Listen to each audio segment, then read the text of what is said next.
Saat itu Sayyidina Umar mau memegang, tapi kemudian kata saudari mengatakan enggak boleh, kamu ini masih najis. Nah ini nih, ini dalil yang dipakai sama sebagian kelompok di Indonesia nih. Bapak tahu dah. Kan kita kalau masuk rumah dia dipel, Pak. Betul nggak? Masuk rumah dipel. Ya kalau habis gelas bertamu dicuci masih wajar, emang bekas orang tunjuk. Nah kalau kita masuk rumah dipel. Saya pernah punya kejadian tahun 2001 atau 2002. Saat itu saya lagi berdakwah bersama teman-teman di pedalaman kota Kuningan, Jawa Barat. Ditugasin. Jadi dulu di pesantren kami itu sebelum lulus harus tinggal di masyarakat selama sebulan. Itu daerah nggak ketahuan, pokoknya ente hidupin masjid, tugasnya gitu. Masjid kalau sepi kudu rame, kalau nggak ada pengajian harus ada pengajian, kalau nggak ada TPA harus ada TPA. Sebulan dikasih waktu, Pak. Ketemu sama daerah namanya Cigugur, kalau udah pernah dengar. Di sono itu ada pusatnya namanya agama.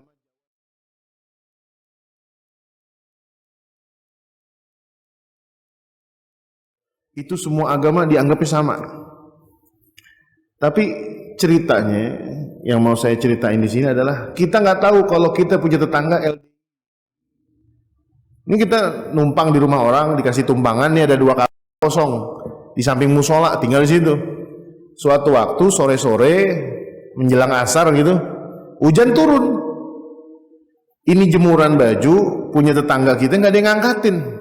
Kita panggil nih, Bu, Assalamualaikum, Pak, Assalamualaikum, maksudnya bilangin kalau hujan supaya diangkat. Nggak ada yang nyaut. 5 menit ya udah deres, makin kenceng gerimisnya, akhirnya diangkat sama teman saya. Namanya Ustadz Abdullah Imamuddin, orang Asembaris, Tebet. Diangkat sama dia, ini rajin anaknya.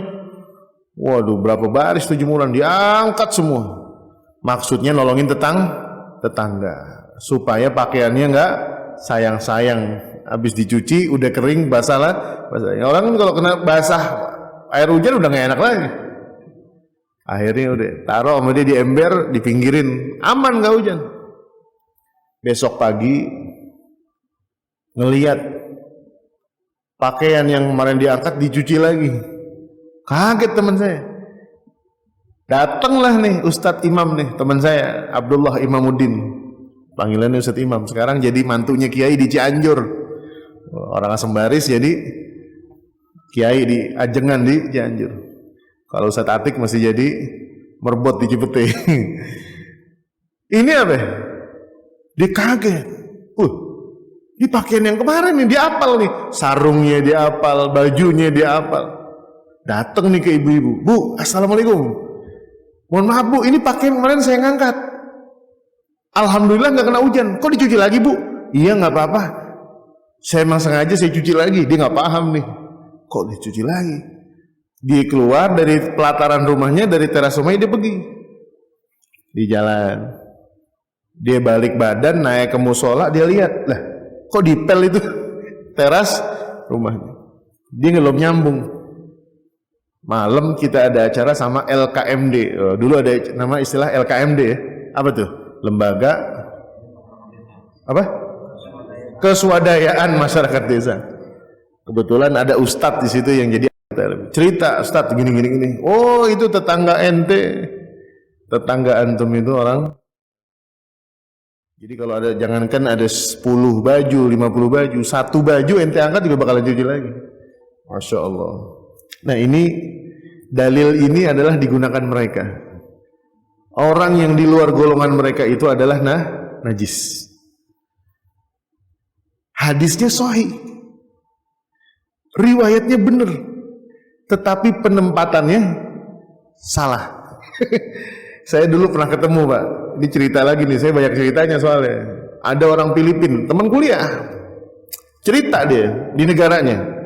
Ada seorang mu'alaf ditanya, bagaimana Anda berdakwah untuk mengajak orang masuk Islam? Apa kata dia?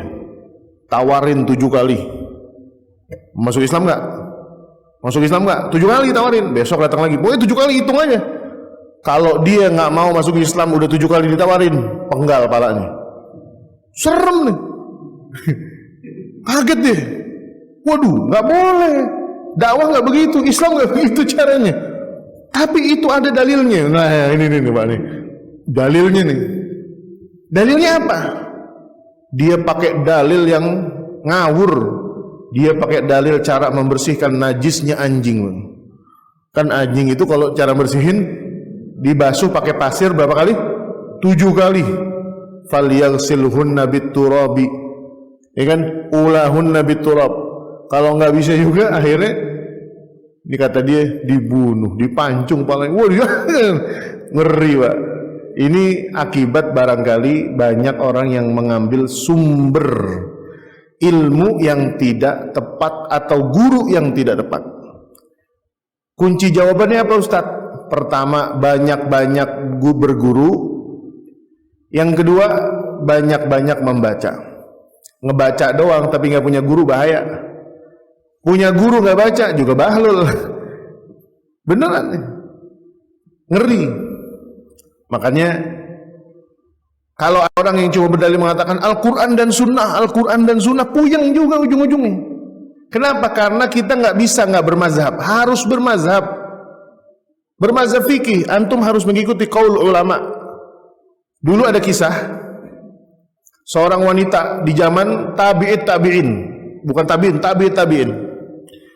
bahkan lebih setelah eranya Imam Syafi'i. Ada seorang qadhi ingin memutuskan perkara. Kata qadhi apa? Ente mau diputuskan perkara dengan qala Allah, qala Rasul apa qala Syafi'i? Kata ini perempuan, saya ikut pendapatnya qaulus Syafi'i. Kenapa? Ini kan Allah itu pasti punya pendapat, Rasulullah punya pendapat, tetapi yang menafsirkan sampai ke telinga dan otak kita itu adalah ulama yang memiliki pemahaman. Nah, ini penting juga nih. Makanya di dalam fikih itu ada namanya fikih perbandingan, fikih muqarrah, penting.